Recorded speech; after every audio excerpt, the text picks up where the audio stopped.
नमस्कार। कैसे हैं आप लोग। एक बार पुनः स्वागत है हमारे समृद्धि आईएएस के यूट्यूब चैनल पर। और आज हम अपने मेंस आंसर राइटिंग सीरीज के तहत यूपी पीसीएस जीएस पेपर 6 से प्रश्न कराने वाले हैं। और आज का जो हमारा प्रश्न है, उत्तर प्रदेश में स्थापित वन्य जीव अभयारण्यों के समक्ष चुनौतियां क्या हैं और इन चुनौतियों से निपटने का निदान क्या है, चर्चा करें। मतलब वन्य जीव अभयारण्य के समक्ष चुनौतियों को भी बताना है और इन चुनौतियों से निपटने के लिए क्या प्रयास किए जाए वो भी आपको बताना है। तो आइए आज का अपना प्रश्न देखते हैं।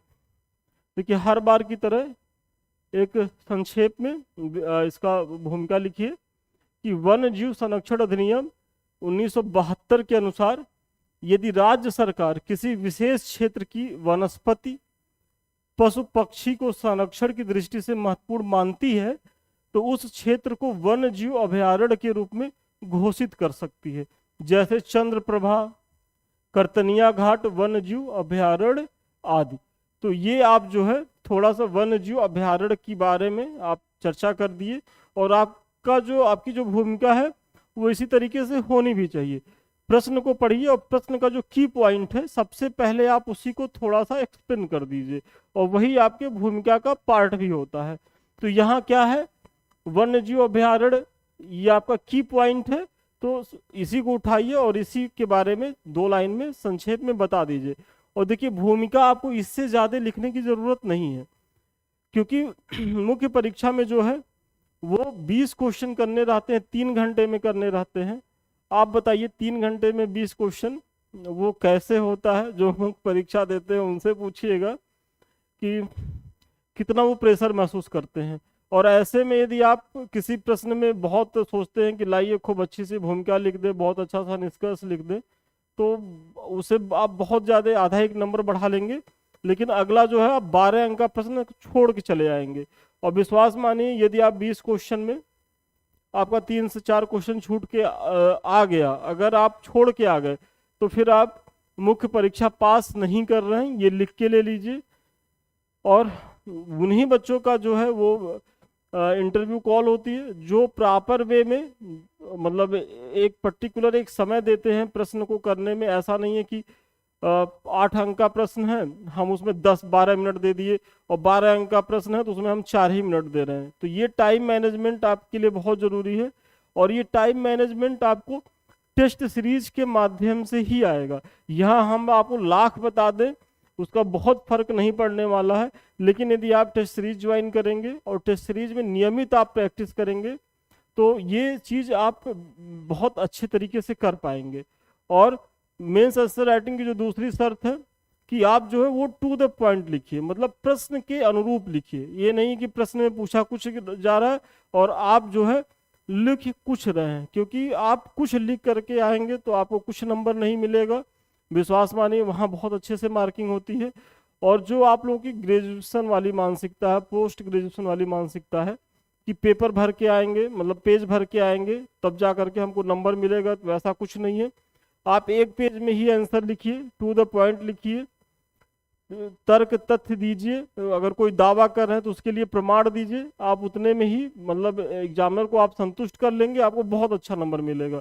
और आप 2.5-3 पेज लिख करके आएंगे, बकवास लिख के आएंगे, आपको 0 नंबर मिलेगा। और यही आप अंतर देखते होंगे कि बहुत से मुख्य परीक्षा में एक कॉपी जो है, यदि वो 200 में 140-42 नंबर पा रहे हैं तो एक जो है 200 में 40-42 मात्र नंबर पा रहे हैं। तो वो 100 नंबर का डिफरेंट एक पेपर में यदि हो रहा है तो इन्हीं कारणों से हो रहा है। तो चलिए, आपने भूमिका दे दिया। फिर इनके द्वारा स्थानीय प्रजातियों की रक्षा एवं संवर्धन होता है। वन्य जीव अभयारण्यों द्वारा ये पारिस्थितिकी तंत्र को संरक्षित करने तथा वन्य जीव आवासों की रक्षा भी करते हैं। हालांकि वर्तमान समय में इन्हें बहुत सी चुनौतियों का सामना करना पड़ रहा है जो निम्न है। देखिए, अब आप जो है वन्य जीव अभयारण्य की चर्चा कर दीजिए, उनका थोड़ा सा महत्व आपने बता दिया। अब आप बता रहे हैं कि इनके समक्ष चुनौतियां क्या है जो आपके प्रश्न में पूछा गया है। तो अब चुनौतियों की चर्चा करिए। तो चुनौतियों में सबसे पहला जो चुनौती है वो अवैध शिकार की है। आप देख रहे होंगे कि भारत में जो है वो पशुओं का बहुत बड़े पैमाने पर अवैध शिकार होता था। वर्तमान समय में तो इसको काफी हद तक नियंत्रित कर लिया गया है, लेकिन बहुत से जानवर जो अगर यहाँ विलुप्त हुए तो एक बड़ा कारण था उनकी विलुप्ति का अवैध शिकार होना। तो ये चीजें आप बता दीजिए। फिर वन्य जीवों के आवास का विनाश। भाई वन्य जीव कहाँ रहेंगे? जंगल में रहेंगे।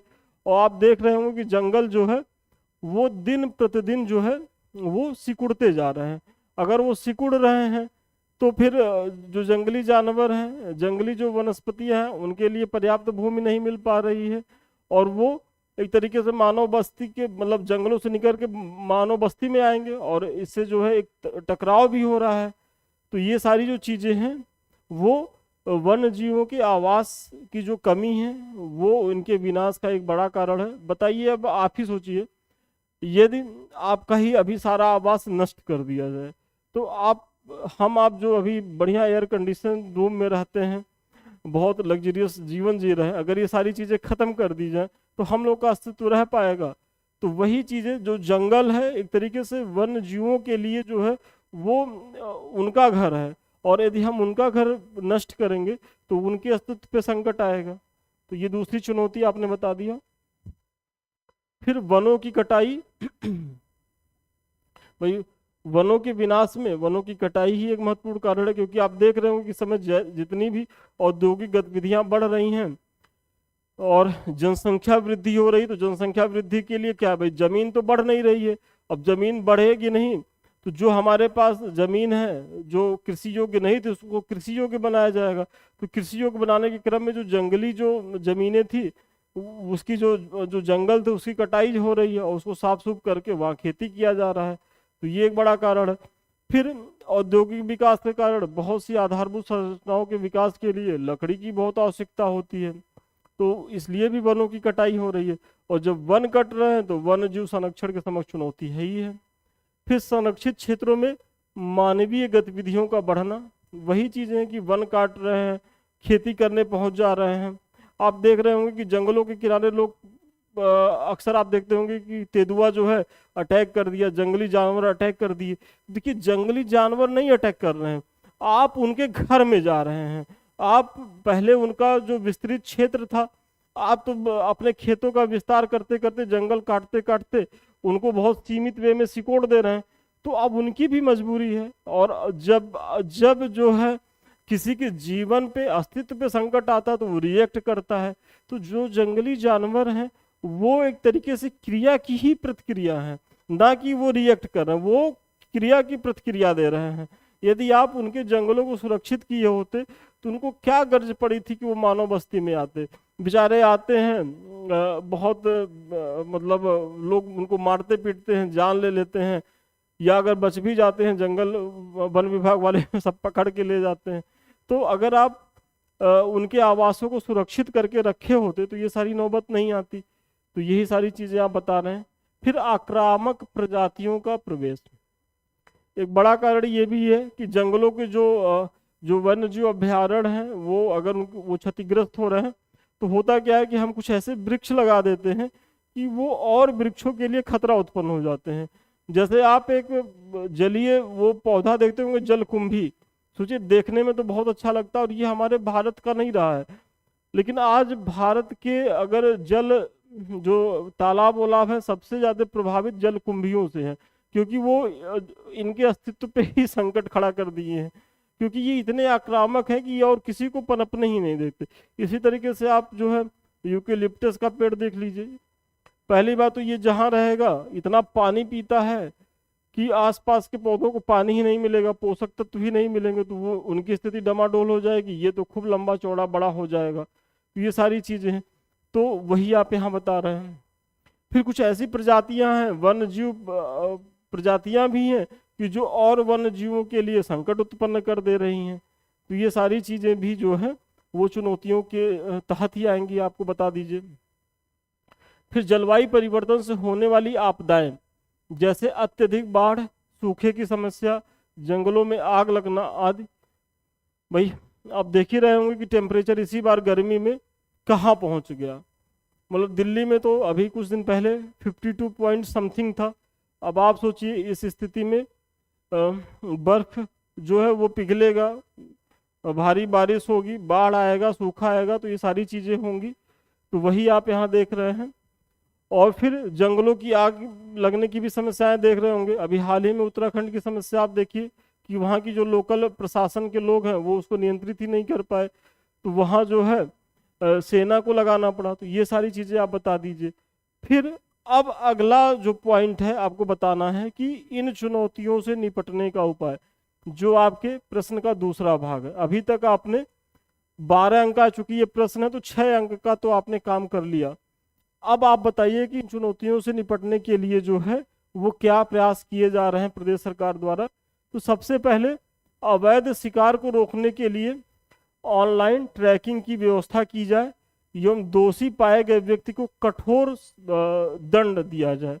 मतलब जो भी हमारे जंगली जानवर हैं तो उनकी जो है वो ऑनलाइन ट्रैकिंग की जाए, उन्हें ऑनलाइन जो है मॉनिटर करते रहा जाए। और यदि उनका अवैध शिकार करते हुए किसी व्यक्ति को पाया जाए, किसी संस्था के लोगों को पाया जाए, तो उनके खिलाफ कठोरतम कार्रवाई की जानी चाहिए। ये हमारा पहला सुझाव है। देखिए, आगे बढ़ने से पहले एक छोटी लेकिन महत्वपूर्ण सूचना आप लोगों से मैं पहले भी कह रहा था कि आप लोग की जो परीक्षाएं हैं वो लेट हो रही हैं, वो जुलाई में न हो करके अब अक्टूबर और दिसंबर में जा रही हैं। तो अभी आप लोगों के पास सितंबर तक का तो समय है कि आप लोग जो है खूब कायदे से मुख्य परीक्षा को पढ़िए। और इस ड्यूरेशन में अभी जो 3 साढ़े 3 4 महीना आप लोगों के पास है, इसमें कोशिश ये करिए कि जीएस के 6 पेपर तो एटलीस्ट तैयार कर ही लीजिए। क्योंकि अगर यहाँ आप तैयार कर लेंगे तो पीटी के बाद फिर आरओ का पीटी आ जाएगा, आप उसमें उलझ जाएंगे, तो आपको मुख्य परीक्षा पढ़ने का उतना समय मिलेगा नहीं। और मुख्य परीक्षा में पास वही करेगा जो प्रीलिम्स के पहले पहले अपना मेंस बहुत बेहतर तरीके से तैयार कर लेगा। नहीं तो फिर आप मेंस देते रहिए, सारी पीटी देते रहिए, पीटी पास करते रहिए, पीटी का रिकॉर्ड बनाते रहिए, आपका मुख्य परीक्षा नहीं निकलेगा यदि आप एक रणनीति के तहत काम नहीं करेंगे। और इसी को ध्यान में रखते हुए हमारे संस्थान द्वारा भी टेस्ट सीरीज का आयोजन किया जा रहा है। और आप लोगों से ये अनुरोध है कि आप लोग इससे जुड़िए। देखिए, हमारा जो बैच है वो कायदे से देखा जाए तो वो 27 मार्च से ही शुरू है, लेकिन वो बैच खत्म हो चुका है। अब हमारा नया बैच शुरू हो रहा है जीएस पेपर 4 और जीएस पेपर 5 और 6 को लेकर के। तो मतलब ये 2 बैच हमारे स्टार्ट हो रहे हैं, 11 जून से स्टार्ट हो रहे हैं। तो अभी जो है आप इससे जुड़िए और इसका लाभ लीजिए। अधिक जानकारी के लिए 7303075007 पे संपर्क करें। ऑफिस के लोग और बताएंगे। यहाँ हम इतना ही आपको बताएंगे कि यहाँ हम मंडे टू फ्राइडे प्रत्येक टेस्ट जो हमारा टेस्ट सीरीज है तो वहाँ से हम 2 क्वेश्चन आपको देंगे सिलेबस के अकॉर्डिंग टॉपिक वाइज। और सेम डे ही आपका जो है इसी तरीके से आप कॉपी अपनी भेजेंगे, इसी तरीके से आपकी कॉपी का भी मूल्यांकन हो जाएगा। ये सब देखिए प्रॉपर वे में मूल्यांकन किया गया है। सारी चीज़ें थोड़ा सा आपको ब्लर दिख रहा होगा। तो जब आप हमको पीडीएफ में भेजेंगे तो आपकी कॉपी का मूल्यांकन होगा और उसके बाद जो है उसी दिन इसी तरीके से हमारा जो है वो मॉडल पेपर भी आपको अवेलेबल हो जाएगा। तो इसके माध्यम से हम करने क्या वाले हैं कि आपके सिलेबस के अकॉर्डिंग प्रत्येक टॉपिक से जो महत्वपूर्ण क्वेश्चन बन सकते हैं उनको हम प्रैक्टिस करवाएंगे। साथ ही साथ पीवाईक्यू भी यहाँ कवर कर देंगे। तो इसके माध्यम से होगा क्या कि आप अपने सिलेबस के से मतलब धीरे धीरे आपका पूरा सिलेबस भी खत्म हो जाएगा। आप प्रत्येक टॉपिक को बढ़िया से पढ़ भी लेंगे और वहाँ से जो महत्वपूर्ण क्वेश्चन है आप उनको भी कर लेंगे। तो इस तरीके से आपका एक कॉन्फिडेंस बिल्डअप होगा और आप मुख्य परीक्षा में बहुत सहज स्थिति में होंगे। तो आप लोग इसे जरूर जुड़िए। नंबर मैंने पीछे बताया ही है। चलिए, चुनौतियों के समाधान है तो हम अगला पॉइंट बता रहे हैं कि वन्य जीव अधिनियम 1972 के प्रावधानों को दृढ़ता पूर्वक लागू किया जाए। जो 1972 में जो प्रावधान लाए गए थे वन्य जीव अभ्यारण्यों को संरक्षित करने के लिए, वन्य जीवों को संरक्षित करने के लिए, उनको बहुत कठोरता से लागू किया जाए। फिर विदेशज एवं आक्रामक प्रजातियों को हटाकर स्थानीय प्रजातियों को बढ़ावा दिया जाए ताकि जैव विविधता को खतरा न हो। वही जो मैंने पीछे बताया कि कुछ ऐसी आक्रामक प्रजातियां होती जैसे जलकुंभी का मैंने उदाहरण दिया, यूकेलिप्टस का उदाहरण दिया। तो इन सबों को हटा करके जो जलवायु के अकॉर्डिंग, जो जिस क्षेत्र की जलवायु है वहीं के स्थानीय पौधों को, पशुओं को सुरक्षित और संरक्षित किया जाए इसके माध्यम से। फिर जन जागरूकता को बढ़ाया जाए, वन्य जीवों के महत्व को लोगों को बताया जाए जिससे वे इसका संरक्षण कर सके। देखिए ये पॉइंट मुझे सबसे ज़्यादा अपील करती है इस सब चीज़ों के लिए, क्योंकि अगर देखिए अगर किसी भी चीज़ को अगर जन आंदोलन बना दिया जाए, जन जागरूकता से उसको जोड़ दिया जाए, तो वो चीज़ें सफल होती ही होती हैं। तो अगर लोगों के मन में ये धारणा आ जाए कि नहीं, ये जो वन्य जीव हैं, ये जो वनस्पतियां हैं, ये हमारे लिए कितना महत्वपूर्ण है।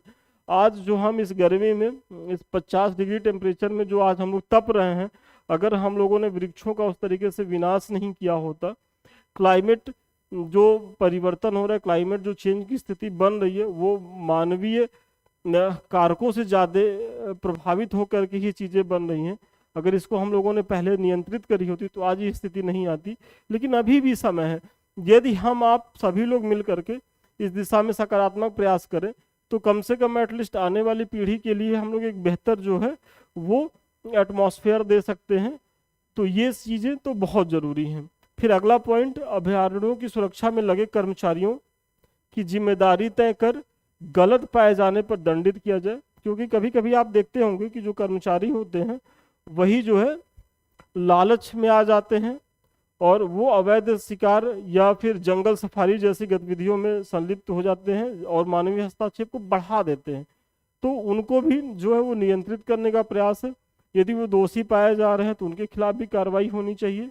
फिर वन्य जीवों के आवास और उनके पुनर्वास को बढ़ावा दिया जाए, जैसे कछुआ पुनर्वास योजना, घड़ियाल प्रजनन केंद्र की स्थापना, प्रोजेक्ट एलिफेंट की बात है, टाइगर रिजर्व की बात है। ये सारी चीज़ें आप दे दीजिए, मतलब ये सब भी प्रयास होने चाहिए। तो ये सारी चीज़ें आपने बता दिया।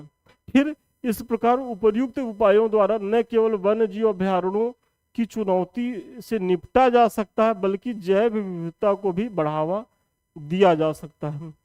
लास्ट में बहुत छोटा सा संक्षेप में निष्कर्ष दे दीजिए।